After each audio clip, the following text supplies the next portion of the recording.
سوال یہ ہے کہ اگر کوئی شخص سودی کاروبار کر رہا ہے، اس میں ہے ایک سودی کاروبار بھی ہے، دوسرا حلال بھی طریقے سے کما رہا ہے، اور یقین ہے کہ وہ سودی کاروبار کر رہا ہے،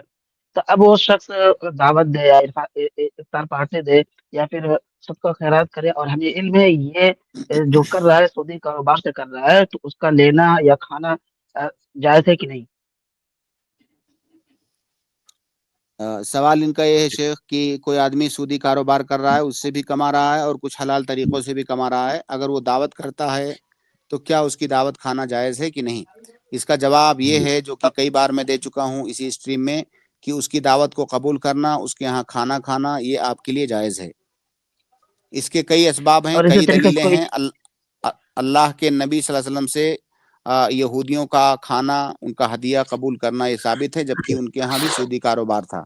اسی طرح سے اس کی دوسری دلیل یہ ہے کہ جو مال حرام لکسب ہی ہوتا ہے وہ صرف کاسب کے لیے حرام ہوتا ہے، غیر کاسب کے لیے نہیں، تو لہٰذا ان کی دعوت قبول کرنا آپ کے لیے جائز ہے۔ لیکن آپ یہاں پر یہ طریقہ اختیار کیجئے کہ پہلے تو آپ ان کو منع کیجئے ان کے اس سودی کاروبار اور حرام کاروبار سے۔ امر بالمعروف اور نہی عن المنکر کرنا یہ آپ کے لیے واجب ہے،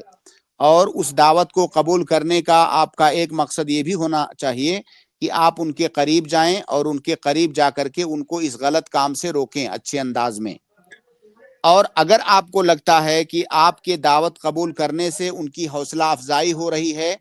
اور وہ ان کا جو موقف ہے، ان کا جو کاروبار ہے، وہ اس کی تائید سمجھتے ہیں آپ کی دعوت قبول کرنے کو،